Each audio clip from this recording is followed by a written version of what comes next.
Bonjour à tous. Alors aujourd'hui, je vous propose le problème 1 du concours général des lycées 2018. Un exercice assez difficile sur les polynômes, mais malgré tout, moi je le trouve très intéressant, notamment pour tous ceux qui veulent se diriger vers des études, on va dire des études de maths ou en prépa.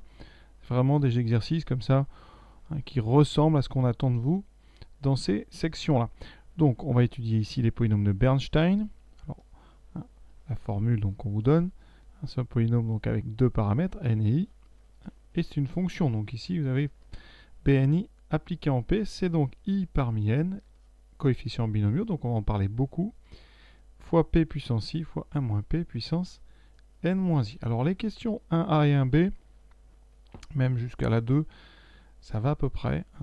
Bon, ça se complique au fur et à mesure, mais ça va être intéressant. Première question A, donner l'expression de B20 en P, B21 en P et B22 en P. Alors ici, on va aller doucement, c'est pour vous familiariser justement avec ces polynômes. Donc B20, ça veut dire qu'ici on va poser n égale 2 et i égale 0. Donc je remplace, j'aurai donc 0 parmi 2, P ici puissance 0, 1 moins P puissance, donc 2 moins 0 puissance 2. Alors, première chose, les coefficients binomiaux. Déjà, on va les rappeler. Donc, on a 0 parmi 2. Par définition, les 0 parmi n, ça vaut toujours 1. D'accord? Sinon, on choisit aucun objet parmi 2, on n'a qu'un choix, c'est qu'on ne les choisit pas. Alors, donc, on répétera et on rappellera les propriétés de tous les coefficients binomiaux. Donc ici, première propriété, 0 parmi n, ça vaut 1. Quel que soit n, entier naturel. Ensuite, ça veut dire qu'ici, 0 parmi 2, on va le remplacer par 1, fois P puissance 0, ici, qui vaut 0, par définition aussi la puissance 0, et 1 moins P au carré, donc ici, ça fait P puissance 0 qui vaut 1, il reste 1 moins P au carré. Et on va faire pareil. Deuxième, on vous demande B de 1 de P, je pose donc n égale 2 et i égale 1. Donc 1 parmi 2, P puissance 1, 1 moins P, puissance 2 moins 1, puissance 1. Alors 1 parmi 2, eh bien 1 parmi n, c'est donc, on choisit un objet parmi n, on a n choix. Ce sera toujours pareil, donc 1 parmi 2, ça fait 2 fois P fois 1 moins P. Il reste le troisième, vous voyez, B de 2 appliqué en P, je prends n égale 2, i égale 2, ce qui me donne 2 parmi 2, P puissance 2, 1 moins P puissance 0. Et donc, maintenant on arrive à une autre formule, n parmi n, ça vaut toujours 1. On choisit n objets parmi n, on n'a donc pas de choix, on prend tout le monde. Donc jusque là, on s'en sort. Je vous parlerai aussi du triangle de Pascal et de ses propriétés, parce qu'elles vont être très utiles. Donc ici, ça fait 1 fois P au carré. Donc il reste P carré. Première remarque qu'on peut faire, si vous faites la somme des trois, la somme, c'est pas demandé, mais ça fait donc 1 moins P carré, ça fait 1 moins 2P plus P carré. Vous ajoutez ici celui-là 2 fois P moins 2P carré. Vous ajoutez le dernier. Qu'est-ce qui reste? Oui, les P carrés s'annulent. Il reste 1. Et ça va toujours être le cas, ça sera l'une des questions de ce sujet. Question suivante, de la même nature. Cette fois-ci, on prend n égale 3. Et on va d'abord donc prendre n égale 3 égale 0 pour avoir la formule de B3, 0 de P. Ce qui donne, donc ici, 0 parmi 3, P puissance 0, 1 moins P puissance 3. Alors 0 parmi 3, c'est donc 1. Il reste donc 1 moins P au cube. Ensuite, pour i égale 1, B3, 1 de P, donc 1 parmi 3, P, 1, 1 moins P, 3 moins 1, 2. 1 parmi 3, je l'ai dit tout à l'heure, ça fait n. Donc ici, ça fait 3. 3 fois P fois 1 moins P carré. Pour i égale 2, B3, 2 de P, donc 2 parmi 3, P2, 1 moins P. Alors là, j'ai besoin d'autre chose. Il faut savoir que quand on choisit, par exemple, k objets parmi n, ça revient aussi à ne pas choisir les n moins k autres. Donc, on peut très bien choisir, par exemple, si on doit sortir k objets d'une boîte, on peut aussi choisir ceux qu'on ne sortira pas de la boîte. Donc, k parmi n, c'est pareil que n moins k parmi n. Ça, c'est très important aussi. donc 2 parmi 3, ça équivaut, enfin c'est égal à 1 parmi 3. Autrement dit, choisir 2 objets parmi 3, ça revient à décider lequel vous n'avez pas à choisir. Donc ça fait 3. Donc 3P2 fois 1 moins P. Et il nous reste I égale 3. Donc ça fait B3, 3, 2P. Donc 3 parmi 3. P3, 1 moins P puissance 0. Donc 3 parmi 3, j'en ai déjà parlé, ça fait 1. Donc il reste P3. Tout ça. 1 moins P au cube. Vous vérifierez, mais ça fait 1 moins 3P plus 3P2 moins P3. Le suivant, on développe. Alors vous aurez donc ici, dans la parenthèse, on a 1 moins 2P plus P carré. Ce qui fait donc 3 fois donc 3P moins 3P fois 2P, 6P carré, plus 3P cube. Le suivant, 3P2 moins 3P3. Et le dernier, plus P3. On fait la somme. Alors, ici, les P au cube, j'en ai moins là, plus ici. Ici, moins 3, plus 3. Les P carrés, moins 6, et ici 3 et 3. Les P s'annulent, vous voyez, il reste 1. Voilà. Ça aurait été finalement intéressant de demander ça. Ça permettait de valider au fur et à mesure vos expressions. On continue dans les mêmes idées. Maintenant, expression de Bn. Alors, n est donc un entier naturel entre eux. Donc, un entier naturel, oui, voilà. BnP0, ça sera donc... Alors ici, on prend donc n, ça ne bouge pas. Et par contre, il vaut 0. Donc ça fait 0 parmi n. P puissance 0, 1 moins P puissance n. 0 parmi n, j'ai déjà dit, ça fait 1. P puissance 0 aussi, il reste 1 moins P puissance n. On s'en servira, vous verrez un petit peu plus tard. Ensuite, Bnn, ça fait donc n parmi n. P puissance n, 1 moins P puissance n moins n, 0. N parmi n, ça vaut 1. Donc il vous reste P puissance n. Voilà. Jusque-là, c'est tranquille. Alors, première démonstration. Donc ici, on va démontrer que pour tout n, donc n est supérieur ou égal à 1. Et i, on va le prendre entre 1 et n moins 1. Alors, qu'est-ce qu'on va faire? Je vais vous rappeler une autre propriété des coefficients binomiaux. Alors, comment on fait le triangle de Pascal? Je ne sais pas si vous vous rappelez, mais on part de 1, puis après 1, 1. On met que des 1 devant. Et après, pour avoir un nombre, on fait la somme de celui qui est au-dessus et de celui qui est au-dessus à gauche. Donc ici, ça fait 1, 2, 1. Ensuite, 1, 3. Ici, 1 plus 2, 3, 1. D'accord? Je répète, pour avoir un coefficient, par exemple, celui qui est ici, il faut donc prendre le coefficient du dessus et du dessus à gauche et faire la somme. Ça donne, vous voyez, 6. Ici, pareil, 3 plus 1, 4. 1, 1 plus 3, 4. Et à chaque fois, voilà. Et comme ça, on avance en faisant la somme des deux nombres qui sont au-dessus. Et ça peut aller très vite. 20, 15, 6, 1, etc. Alors, comment on lit les coefficients là-dedans? La première ligne correspond à n égale 0. Donc, par exemple, ici, n égale 1, n égale 2, 3, 4, 5. Ça, c'est par exemple la ligne qui correspond à 5. Ça, c'est n qui correspond à 6. La première, ici, colonne, correspond à k égale 0. Ici, k égale 1. Etc. Donc par exemple, le 10 que vous avez là, il est en cinquième ligne, il est en donc 0, 1, 2, 3. Il correspond donc à n égale 5, k égale 3. Donc c'est 3 parmi 5. Et vous voyez, à côté, il y a un autre 10 qui est 2 parmi 5. Et on retrouve la formule puisque 10 égale 10. On retrouve bien ici le 0 parmi n qui vaut toujours 1, et la dernière, la diagonale ici, le n parmi n qui vaut 1. Donc voilà, alors la formule que ça va donner, qu'est-ce que c'est? Eh bien si vous voulez, donc, un nombre, donc i parmi n, il faut aller chercher celui du dessus. Celui du dessus, c'est i parmi n-1, et vous devez lui ajouter celui qui est au-dessus à gauche, donc i-1, n-1. Oui, donc ça, c'est une formule très très importante qu'on retrouve graphiquement avec le triangle de Pascal. Et donc on va s'en servir. Alors, on va partir de BNIP. On a dit que c'est I parmi N, P puissance I, 1 moins P puissance N moins I. Je vais utiliser la relation que je viens de démontrer.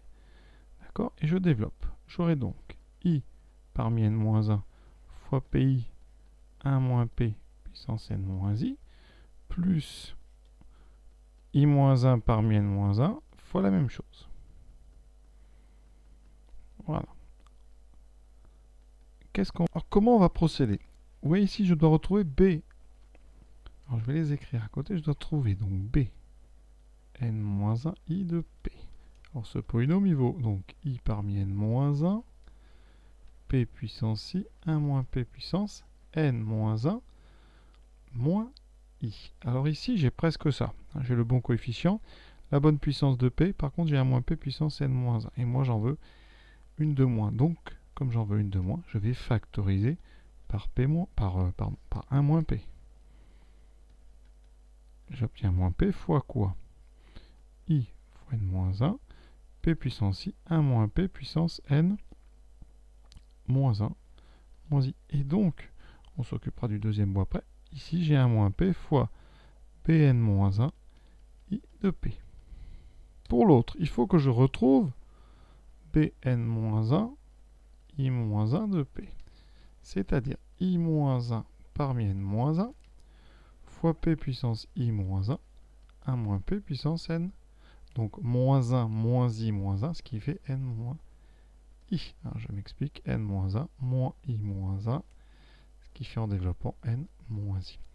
Et regardez bien, j'ai quasiment la bonne chose, sauf que là, ici, c'est la puissance de P qui ne va pas. Elle est trop grande de 1, donc je factorise par P, et j'aurai I moins 1, n moins 1, fois P puissance I moins 1, fois 1 moins P puissance n moins I. Et donc ça, c'est P multiplié par Bn moins 1, I moins 1 de P. Alors, pourquoi on a des... Pour conclure, je dirais aussi quelque chose que j'aurais dû dire au début. Pourquoi est-ce qu'on veut pour n supérieur ou égal à 1 et y compris entre 1 et n-1? Parce que la formule que je viens d'écrire ici, évidemment, elle n'est pas valable pour n égale 0. Parce que ça voudrait dire qu'on remonte une ligne plus haute que celle qu'on a écrite en premier, donc c'est pas possible. Et après, comme on fait un terme plus la somme de celui du haut et celui du haut à gauche, il faut obligatoirement ne pas être dans la première ligne et ne pas être sur la diagonale. Donc i doit être différent de 0 et i doit être différent de n. C'est pour ça qu'on est entre 1 et n-1. Donc voilà cette question pas facile. Jolie question. Ça devient intéressant. Troisième question A. En quelle valeur de 0,1 s'annule un polynôme de Bernstein? Évidemment, il y a plein de cas. Premièrement, vous pouvez avoir déjà des polynômes constants. Alors, lequel polynôme est constant? Eh bien, vous voyez, vous avez P puissance I. Et si on développe 1 moins P puissance n moins I, vous obtenez un polynôme de degré P I plus n moins I, donc un polynôme de degré n. Donc un problème si n égale 0. Donc on va regarder B0. Il n'y en a qu'un, B0, c'est B0. 0 de P. Alors combien ça vaut? Alors c'est 0 parmi 0 fois P puissance 0, 1 moins P puissance 0. Ça vaut 1. Donc c'est un polynôme constant. Il ne s'annule pas. Donc premier cas, je vais noter là, si n égale 0, pas de solution. A B0, 0 de P égale 0. Donc il ne s'annule pas. Alors maintenant, si n est différent de 0. Premièrement, vous savez que i parmi n, c'est différent de 0. Donc les seules choses qui peuvent s'annuler, c'est donc, il faut que P puissance i soit égal à 0 ou 1 moins P puissance n moins i soit égal à 0. Donc les problèmes vont venir si i égale 0. Donc déjà, qu'est-ce qui se passe si i égale 0? On a donc Bn0 de P. On l'avait déjà déterminé dans une question précédente. Ça faisait 1 moins P puissance n. Et donc, ici, comme n est différent de 0, donc s'annule pour P égale 1. Si I est égal à n, on a Bnn. On a dit que c'était P puissance n, donc s'annule uniquement pour P égale 0. Et maintenant, eh bien, si I est donc entre 1 et n moins 1, qu'est-ce qui se passe?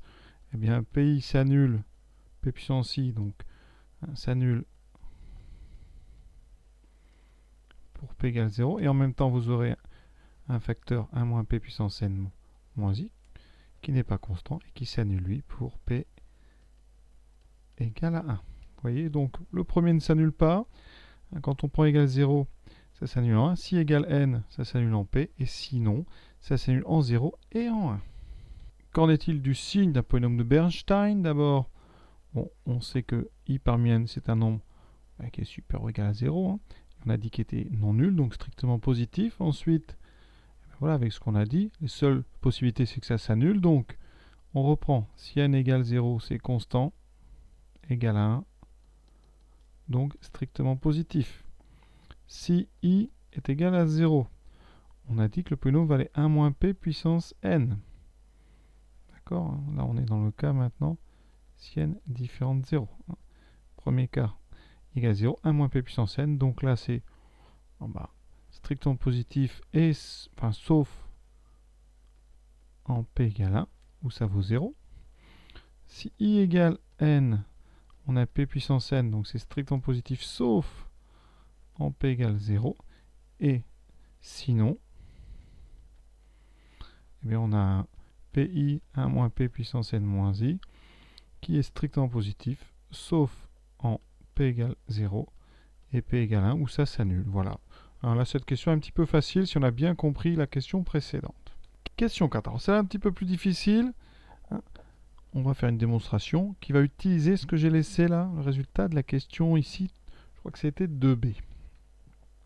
Donc, il faut déterminer la somme pour i égale 0 à n des polynômes de Bernstein. Alors, ça donne la somme donc de i égale 0 à n de i parmi n de pi 1 moins p puissance n moins i. Alors, vous verrez en prépa ou l'année prochaine donc une formule qui s'appelle la formule du binôme, formule vraiment très importante, qui permet de factoriser ça immédiatement. Ça, c'est à rapprocher d'une formule qui est la suivante. Le développement de a plus b puissance n, c'est la somme de k égale 0 à n des k parmi n, a puissance k, b puissance n moins k. Donc ici, on applique cette formule pour a égale p et b égale 1 moins p. Et on remplace la lettre k par la lettre i, tout simplement. Vous voyez, qu'est-ce que ça donne? Ça donne p plus 1 moins p puissance n. Comme p plus 1 moins p, ça fait 1. Il reste 1 puissance n, il reste 1. Donc là, ça irait vite. Mais ceci n'est pas au programme de terminale, donc il va falloir faire autrement. Ce que je vous propose, c'est une récurrence sur n. Alors, pour cette récurrence, on va d'abord initialiser ça sans problème. Donc, on va montrer ça pour tout n. Donc, initialisation au rang 0. Donc, pour n égale 0, à la somme de i égale 0 à 0, de bn ip, ça veut dire qu'il n'y a qu'un seul polynôme. Ça fait b0, 0. Et b0, 0, on a dit que ça faisait 1. C'était écrit dans le texte et on l'a recalculé rapidement. Donc, vrai au rang 0. D'accord? On a bien trouvé 1. Vrai au rang 0. Maintenant, l'hérédité. On va essayer de bien rédiger parce que là, ça va être très important. Il y a des petits indices partout. Vous allez voir, hérédité. Donc, on suppose que pour un certain n appartenant à grand n, on suppose que la propriété est vraie. Ça veut dire que la somme des i égale 0 à n des bni p est égale à 1. Ça va être notre hypothèse de récurrence et on va s'en servir. Alors, il va falloir être très attentif. La somme ici de 0 à n plus 1 des bn plus 1 i de p, je vais la transformer grâce à la relation que j'ai encadrée en vert. Sauf que cette relation, elle est valable pour n supérieur ou égal à 1. Donc, je pourrais l'utiliser pour n plus 1, puisque n est positif. N plus 1, donc supérieur ou égal à 1. Et je ne peux l'utiliser que pour y compris entre 1 et n moins 1. Donc, ça m'oblige à séparer cette somme. Je vais enlever le terme qui correspond à i égale 0, donc bn plus 1, 0 de p. Ensuite, j'ai la somme de i égale 1 jusqu'à ici. Donc, vous voyez, je peux prendre donc, le rang d'avant, donc jusqu'à n. J'aurai bn plus 1 i de p. Et j'aurai le dernier, qui est tout seul. Donc, c'est b n plus 1 de p. Pour tous les termes qui sont dans ma somme, je vais pouvoir utiliser la relation qui est encadrée en vert. Alors, bn plus 1, 0, 2p, on l'a déjà vu. C'était la question 2a. Donc ça fait 1 moins p puissance donc n plus 1. Ensuite, le dernier ici, je vais m'en occuper tout de suite, c'est bn plus 1, n plus 1. Ça, c'est p puissance n plus 1. Maintenant, ma somme.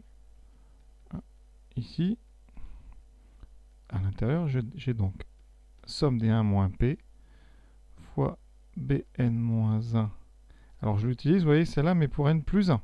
Donc Bn plus 1 moins 1, ça fait donc Bn I de P, hein, d'accord, plus P, hein, donc Bn moins 1, donc je l'utilise pour n plus 1, d'accord.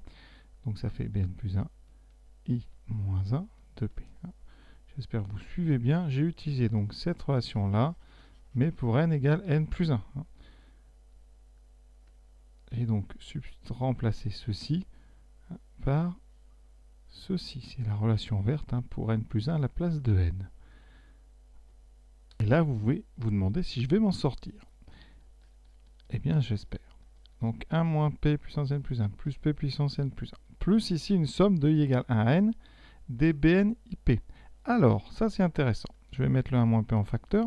Cette somme ici, hein, si on veut utiliser l'hypothèse de récurrence, il faudrait qu'elle démarre en 0. Donc je vais la faire démarrer en 0. Le 1 moins p, je l'ai factorisé. Voilà. Sauf que si je la fais démarrer en 0, il faut que j'enlève le terme que j'ai ramené en plus, c'est-à-dire b0, pardon, c'est bn,0 de p. Ensuite, j'ai donc la deuxième somme avec les p ici. Je vais mettre le p en facteur. Et j'ai donc la somme de i égale 1 à n. C'est pareil. Hein, là, je vais l'écrire parce que c'est la même idée, mais on va décaler différemment. C'est la somme de 1 à n dBn i moins 1 de p. Voilà, on y est presque. Alors, ici, j'ai donc 1 moins p puissance n plus 1, plus p puissance n plus 1, plus 1 moins p fois quoi? Alors ici, j'ai somme de égale 0n dBni. J'ai dit, hypothèse de récurrence, que ça faisait 1, moins bn0 en p. Ça, on a dit que bn0, c'était 1 moins p puissance n. Toujours la même question, c'est la question 2a. Voilà, il vous reste p fois cette somme. Alors cette somme, c'est presque l'hypothèse de récurrence, sauf que, comme il va de 1 à n, i moins 1 va aller, donc ici, eh bien, regardez, i va de 1 à n, i moins 1 va aller de 0 jusqu'à n moins 1. Donc il me manque le dernier terme dans celle-là. Donc si je remplace ici par ceci, ça sera la bonne, sauf qu'il me manque le dernier terme, c'est-à-dire le bn n de p. Et on y est. Regardez, 1 moins p puissance n plus 1, plus p puissance n plus 1. Là, je développe. 1 moins p fois 1, ça fait 1 moins p. Moins 1 moins p fois 1 moins p puissance n, ça fait 1 moins p puissance n plus 1. Plus p fois, ici, cette somme vaut 1. Moins bn np, et ça, c'est p puissance n. Vous développez tout, qu'est-ce qui va rester? Alors, on va simplifier. 1 moins p puissance n plus 1 se simplifie. P puissance n plus 1 avec ce p puissance n ici que vous aurez. Il me restera 1 moins p là, plus le p qui vient d'ici, et il reste 1. Eh bien, l'hérédité, vous voyez, hein, l'hérédité est vérifiée. Et donc, notre relation de récurrence, eh bien, on l'a initialisée pour n égale 0, pardon. Notre propriété, on l'a initialisée à n égale 0. On a vérifié qu'elle était héréditaire, donc elle est vraie pour tout n. Voilà, la démonstration est terminée. Donc peut-être la seule grosse difficulté, on va dire, bon déjà c'est d'avoir la patience de faire tout ça, et c'est ce petit décalage ici d'indice qu'il fallait voir. Mais on est arrivé au bout. Question 5, déterminer deux sommes. Alors, on va déjà regarder pour des petites valeurs de n. Alors on peut commencer pour n égale quoi? Pour n égale 2, qu'est-ce que ça donne? On a la somme de i égale 0 à 2 di p de i de p. Ce qui fait 0 fois, donc premier terme c'est 0, donc ça ne compte pas. Il reste donc une fois b de 1 de p plus 2 fois b de 2 de p. Alors on les avait déjà calculés tout à l'heure. b de 1 c'était 2 fois p fois 1 moins p plus b de 2 qui était p carré. On développe, ça fait 2p moins 2p carré plus 2p carré, il reste 2 fois p. Maintenant, on regarde pour n égale 3. Somme de i égale 0 à 3 de ib 3 de ip. Ça donne donc, alors pour 0, ça compte pas, une fois b3, 1, plus 2 fois b3, 2, plus 3 fois b3, 3. On les avait déjà calculés dans une question, donc on n'a plus qu'à recopier. Alors b3, 1, ça valait 3p fois 1 moins p au carré, plus 2 fois b32 qui valait 3p2 fois 1 moins p, plus 3 fois b33 qui valait p au cube. Je développe 3 fois p1 moins 2p plus p carré, plus ici donc 6p carré moins 6p cube plus 3p au cube. Il reste donc 3p moins 6p carré, plus ici 3p fois p carré, 3p cube, plus 6p carré moins 6p cube, plus 3p au cube. On regarde. Donc les p au cube, 3 ici, moins 6, il n'y en a plus. Les p carrés, il n'y en a plus. Il me reste 3 fois p. Donc pour n égale 2, j'ai trouvé 2p. Pour n égale 3, j'ai trouvé 3p. Alors j'aurais pu le faire pour n égale 1. Peut-être qu'on va trouver une fois p. Pour n égale 1, j'ai donc la somme du égale 0 à 1 des i, donc b11. Ce qui me laisse donc une fois b11 de p. Et b11 de p, on l'a déjà fait. C'était p puissance 1, donc ça fait p. Effectivement, on trouve une fois p, deux fois p, trois fois p. Donc l'idée, c'est que cette somme fait certainement n fois p. Ça fait penser à une espérance mathématique, ça on verra peut-être plus tard. Donc, comment démontrer ça? On va essayer de faire par récurrence. On vient de faire une récurrence, on va en faire une autre. On a bien réussi tout à l'heure, pourquoi pas? Alors, initialisation. Pour n égale 0, est-ce qu'on trouve n fois p? C'est-à-dire, est-ce qu'on trouve 0? Alors, la somme du égale 0 à 0 de ib0 i de p, elle vaut quoi? Il n'y a qu'un terme. C'est 0 fois b0, 0. Donc, c'est 0. Et si on calcule n fois p, pour n égale 0, ça vaut 0. Donc, c'est vrai. Maintenant, l'hérédité. Donc, alors, on va supposer, donc notre hypothèse de récurrence, c'est qu'à un certain moment, la somme, pour un certain n, la somme de égale 0 à n, de i bn i de p, c'est n fois p. Et donc maintenant, ce qui m'intéresse, c'est de montrer qu'au rang suivant, cette somme ici, donc i bn plus 1 i de p, elle vaut n plus 1 fois p. Alors mon idée, c'est d'utiliser donc toujours la même relation, celle qu'on a utilisée pour notre relation, notre récurrence précédente. On a dit on ne peut pas s'en servir si ici on a bnn, donc ici je ne pourrais pas m'en servir si j'ai bn plus 1, n plus 1. Donc je dois séparer cette somme en deux, extraire le dernier terme, donc le n plus 1 fois bn plus 1, n plus 1 de p, et me contenter pour l'instant de la somme de 0 jusqu'à n. D'accord? Alors ici, pour i égale 0, mais pas de problème, ça fait 0. Donc je peux très bien indiquer que la somme commence en 1. Et donc je pourrais utiliser la relation dans toute la somme. Ça fait donc n plus 1 fois bn plus 1, n plus 1 de p. Celui-là on le connaît, c'est p puissance n plus 1. On l'a déjà fait dans une question, toujours des questions avant. Plus, donc, on va utiliser ça. J'aurai donc la somme de i égale 1 à n. Alors là, j'utilise, attention, pour, à la place de n, je mets n plus 1. Donc j'ai 1 moins p, donc n'oubliez pas le i, fois i, fois bn i de p. J'augmente, je prends n plus 1 à la place de n, plus la somme de i égale 1 à n, de p des bn i moins 1 de p, multiplié, par contre, n'oublions pas, toujours par i. Ensuite, alors, là, ça va devenir assez fin. Il va falloir du temps, il faut le faire vraiment. Alors là, on a donc possibilité de sortir un moins p. Et on retrouve la somme de i égale 1 à n de i bni p. C'est presque notre hypothèse de récurrence, sauf qu'on a un 1 ici, et ici, il commence à 0. Vous allez voir, ça se règle bien, ça. Ensuite, plus p fois la somme de i égale 1 à n de i bn i moins 1 de p. Voilà, il nous reste donc ces deux sommes à transformer.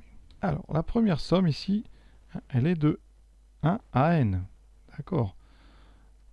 Mais comme le premier terme pour i égale 0 ici est nul, la somme de i égale 1 à n, ça sera la même pour une fois que la somme de 0 à n, puisque le premier terme est nul. Donc on peut remplacer ici i égale 1 par i égale 0. Et là, vous reconnaissez l'hypothèse de récurrence. Ça fait 1 moins p fois np. Plus p fois une somme particulière, c'est la somme de i égale 1 à n, di bn, i moins 1, 2p. Alors on va la décaler cette somme, hein. Si on l'écrit, ça fait 1 fois bn 0, 2p, plus 2 fois bn1, 2p, etc. jusqu'à bn n-1, 2p. Donc, c'est la somme de i égale 0 à n de quoi? À n-1, par exemple, de i plus 1, vous voyez bien, bni de p. Voilà, on a tout simplement, alors tout simplement, c'est peut-être un grand mot ça, j'ai décalé i en lui, ouais, j'ai donc rajouté 1, donc là ça se transforme en i, ça se transforme en i plus 1, et lui se transforme en 0. Les astuces ont fait des translations d'indices, donc dans mes parenthèses, après je développe en 2, ça fait la somme de i égale 0 à n-1 di bn i de p, plus la somme, la même somme, hein, de égale 0 à n-1 de bni de p. On continue, on y est presque. Alors vraiment, si vous êtes capable de faire ça, bravo. Ça fait np moins np au carré, plus p fois... Alors ici, somme de égale 0 n-1 de i bn i de p. C'est presque notre hypothèse de récurrence, sauf qu'il manque le dernier terme cette fois-ci. Donc, ça sera n fois p moins le dernier terme, c'est-à-dire n fois bn n de p. Plus la somme ici qu'on a faite à la question d'avant, il me manque le dernier terme. Cette somme, hein, je vous le rappelle, c'est la somme d'y égale 0 à n des bni de p. On a dit que ça faisait 1. Là, il vous manque le dernier terme, donc 1 moins bnn de p. On est presque arrivé. Je développe. N plus 1, Pn plus 1, plus Np moins Np carré, plus Np carré, ça tombe bien. Moins Np fois Bnn de P. Alors Bnnp, on l'a déjà vu, c'est P puissance N. Plus P fois, donc plus P, moins P fois Bnn de P, donc P fois Pn. P puissance N, voilà. Alors, ici, on a N plus 1 fois P puissance N plus 1. On a Np moins Np, pardon, j'ai pas vu, c'est pas, non. Donc on a plus Np, moins Np puissance N plus 1, plus P, moins P puissance N plus 1. Alors si vous regardez bien, un des P puissance N plus 1, j'en ai N plus 1, moins N moins 1. Donc ils disparaissent. Il reste Np plus P. Plus Np plus P. Ceci fait 0. Il reste donc, et on y est, Np plus P, je factorise par P, ça fait N plus 1P. C'est exactement ce que je voulais atteindre. C'est mon objectif, donc la propriété est vraie au rang suivant. On s'en est sorti. Là, c'est vraiment difficile. Alors, on va faire comme tout à l'heure pour la somme des i carré bnip. Ça va être tout aussi dur, même plus long encore. On va essayer de trouver pour n égale 2 une formule. Pour n égale 2, donc il faut la somme d'égale 0 à 2 des i2 b de i de p. Ça fait donc, il n'y a pas en 0, il y a le premier terme, donc 1 au carré, ça fait 1. 1 b de 1 de p, plus 4 b de 2 de p. Alors b de 1 de p, ça faisait 2p fois 1 moins p, plus 4 fois b de 2, qui était p carré, donc ici ça fait 2 fois 1 moins p plus 4p carré, donc 2p moins 2p carré plus 4p carré, ce qui donne 2p carré plus 2p. On trouve donc, en factorisant, 2p fois p plus 1. Alors, j'aurais peut-être pu commencer par n égale 1. Ça fait la somme de égale 0, 1, 1 des i2, b1, i2, p. Je ne sais pas s'il y a beaucoup de monde qui me suit, mais on continue. Donc, une fois b1, 1 de p plus... Ah ben c'est tout. Et b1 de p, on l'a déjà rencontré plein de fois, ça fait p. Donc, pour n égale 1, on va noter. Pour n égale 1, ça fait p. Pour n égale 2, ça fait 2p. Donc, on a doublé là. P plus 1. Pour n égale 3, somme de i égale 0 à 3 des i2 b3 ip, ça fait donc une fois au carré, donc 1 b3 1p, plus 2, donc 4 b3 2p, plus 9 B3 3P. Alors B3 1 de P, c'était donc 3P 1 moins P carré, plus 4 fois B3 2, qui était donc 3 fois P carré fois 1 moins P, plus 9 fois, ici B3 3, c'était P au cube. C'est P puissance N, BN, N. On développe tout ça, on n'a pas trop le choix. Donc 3 fois P fois 1 moins 2P plus P carré, plus 12P carré, moins 12P cube, plus 9P cube. Qu'est-ce qui reste? Donc dP au cube. Alors on va regarder. Donc là j'en aurai donc 3P cube. Il n'y en a plus. Il n'y a plus de P au cube. Il me reste donc les P carrés, moins 6P carré, plus 12P carré. Et il me reste plus 3P. Donc je dirais qu'il reste 6P carré plus 3P. Ce qui, en factorisant par 3P, ça fait 3P fois 2P plus 1. Alors, on va faire comme tout à l'heure, essayer de faire une petite hypothèse. Donc, vous avez P, 2P fois P plus 1, 3P fois 2P plus 1. Donc, il semblerait, vous voyez ici, donc pour n égale 1, on a ici 1P. Donc, ça ferait n fois P. Et là, on a ici juste P, 2P, donc on aurait peut-être n-1 fois P plus 1. Vous voyez, pour n égale 0. Pour n égale 1, ça marche. Pour n égale 2 aussi, donc voilà ce qu'on va essayer de démontrer. Et je vais faire exactement pareil. Donc, hypothèse de récurrence, on vérifie tout de suite au rang 0. La somme, évidemment, elle vaut 0, puisqu'on n'a qu'un terme, celui qui a 0 au carré. Et ici, si je remplace n par 0, j'obtiens bien 0, donc c'est vérifié au rang 0. Voilà, donc on va supposer que pour un certain n, notre propriété est vraie. Donc voilà ce que j'ai encadré. On suppose que c'est vrai. Donc je vais regarder au rang suivant. Je vais donc regarder la somme de i égale 0 à n plus 1 de i2 bnip. Donc ici, j'ai oublié, je remplace donc n par n plus 1. N'allons pas trop vite. Voilà. Comme tout à l'heure, je vais utiliser toujours la même relation. Donc il va falloir me débarrasser. Là, on l'a fait juste avant. Donc on se débarrasse du dernier terme. Donc on se débarrasse de n plus 1 au carré, bn plus 1, n plus 1 de p. Et il me restera la somme de i égale 0 à n des i2 bn plus 1 ip. Donc on a n plus 1 au carré. Bn plus 1, n plus 1, on a déjà vu ça plein de fois, c'est p puissance n plus 1. Et la somme, eh bien, je peux utiliser à l'intérieur, puisque pour 0, elle n'existe pas, enfin elle vaut 0. Donc c'est la somme de i égale à n des i2. Et je vais ici utiliser la propriété, toujours la même, au rang n plus 1. Ça me donnera donc 1 moins p, bni, plus p fois bn, i moins 1 de p. Là, on a les mêmes ressorts qu'on a utilisés juste avant. Donc ça devrait aller.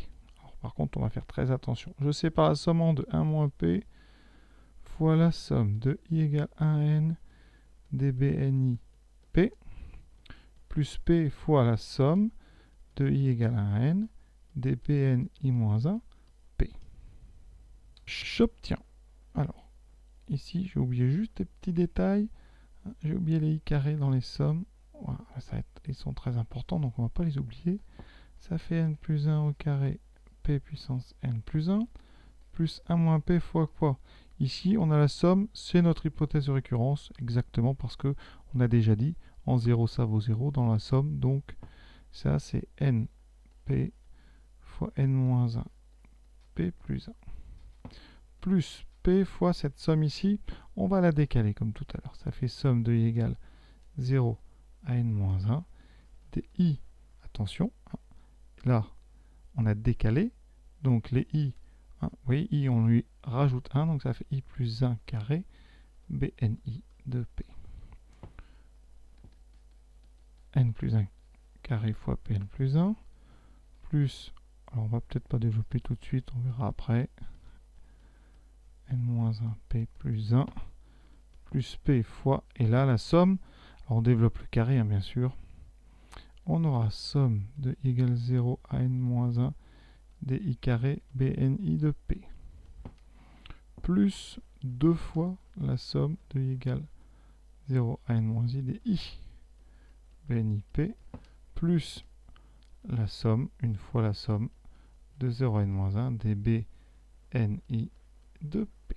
Voilà. Et là, on va utiliser tout ce qu'on a fait dans le sujet. Vraiment, ça devient compliqué si on fait la moindre erreur. Donc, n plus 1 au carré, pn plus 1, plus, alors, np fois moins p, je remets un petit peu d'ordre là-dedans, n-1 p plus 1, plus p fois quoi? Ici, on a la somme de égale 1 à 0 à n-1, donc il me manque le dernier pour pouvoir utiliser mon hypothèse de récurrence. Donc je l'utilise, mais il faudra bien qu'ici, j'enlève le dernier, donc moins n, ici au carré, bn, n de p, plus 2 fois la somme de n-1. Cela, on l'a fait juste avant. C'est donc 2 fois np moins le dernier terme, n, bn, n de p, plus cette somme qui vaut 1 moins le dernier terme, 1 moins bn de p. Allez, on continue, soyons courageux. N plus 1 au carré, p puissance n plus 1, plus... Alors ici, on a deux termes qui se ressemblent. Il y en a un qu'on a p fois, et l'autre qu'on a 1 moins p fois. Donc quand on ajoute, on n'aura plus qu'une fois. Donc on a np fois n moins 1p plus une seule fois. On s'est occupé donc de ces deux termes. Ensuite, on a p multiplié par ça. N carré fois p fois bnnp, c'est donc p puissance n. Plus p fois ceci, donc 2 fois n fois p, donc np carré, moins np fois p puissance n, pnnp, plus p, moins p puissance n fois p, donc p puissance n plus 1. Voilà, il manque juste ici un petit 2 à cet endroit. Voilà, on y arrive. Donc, n plus 1 au carré, pn plus 1. Alors les pn plus 1, j'en ai combien après? J'en ai moins n carré, moins 2n, moins 1. Alors là, on a de la chance parce que ça, c'est exactement moins n plus 1 au carré. Donc, là, on se dit qu'on est bien, c'est que tout ça, ça s'annule. D'accord? Donc ça s'annule avec ça, ça et ça. Il me reste plus donc np fois n moins 1p plus 1 plus 2np carré plus p. Qu'est-ce qu'on veut trouver? Alors on va regarder un petit peu notre objectif, c'est donc ceci au rang suivant, donc n plus 1p multiplié par np plus 1. Alors comment on peut faire ça? Voilà, développons ce qu'on a en jaune. Donc, alors ici, on a donc n fois, donc ça fait np plus p fois np plus 1. On va tout développer comme ça, n de p2 plus np plus np2 plus p. Qu'est-ce que j'ai en bas, moi, pour l'instant? Alors, c'est pas facile à développer, on va aller doucement. np fois n fois p, donc n de p2. np fois moins p, donc moins np2. np fois 1, donc plus np, plus 2np2 plus p. Ça me donne n2p2. Des np2, il y en a qui s'annulent, donc il me reste un seul. Il me reste plus np et il me reste p, c'est génial. C'est exactement ce que je voulais. Donc ça fait n plus 1 fois p fois np plus 1. C'est exactement là ce qu'on voulait atteindre, l'objectif. Donc l'hérédité est démontrée. Là, j'en peux plus. C'est vraiment très difficile. Il faut se concentrer. Alors voilà, si vous êtes capable de faire ça et de tout faire, je vous félicite parce que vraiment, c'est du beau travail.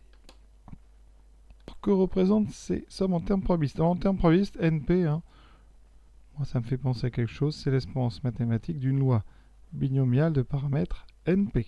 D'accord? On reproduit n fois une expérience dans des conditions indépendantes, ce qu'on appelle une épreuve de Bernoulli, il y a deux issues.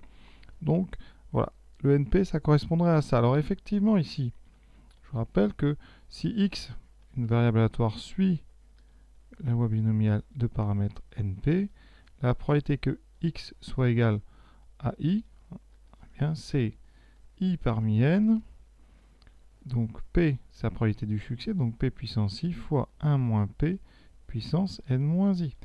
Et là, qu'est-ce qu'on reconnaît? Eh bien, on reconnaît le polynôme de Bernstein, BNI P, appliqué en P. Donc, quand on fait la somme di égale 0 à N des BNI de P dans une question, eh bien, ça veut dire qu'on fait la somme de égale 0 à N des probabilités que x soit égal à xi, donc vous faites la somme de toutes les probas, ça donne 1. On aurait pu d'ailleurs le faire comme ça. Hein. On l'a fait nous mathématiquement, mais en proba, vous voyez, ça correspond à ça. Ensuite, quand on met un i ici, on a la somme donc des i des p de xi. Et ça ne fait pas 1. Hein. C'est comme ça qu'on calcule l'espérance. Hein. On multiplie chaque probabilité par la valeur. Hein. Et donc ici, eh bien ça donne donc l'espérance de la loi binomiale. Et si on met un i carré, eh bien ça sera l'espérance de la variable au carré. Donc voilà ce que représentent ces sommes en termes probabilistes. Voilà, alors cette partie est terminée, vraiment difficile, un vrai plaisir, beaucoup de choses intéressantes, en tout cas pour ceux qui aiment les maths, c'est vraiment du travail qui permet de s'entraîner à être vraiment patient, rigoureux et combatif. Voilà. Donc je vous souhaite une bonne fin de journée et à bientôt.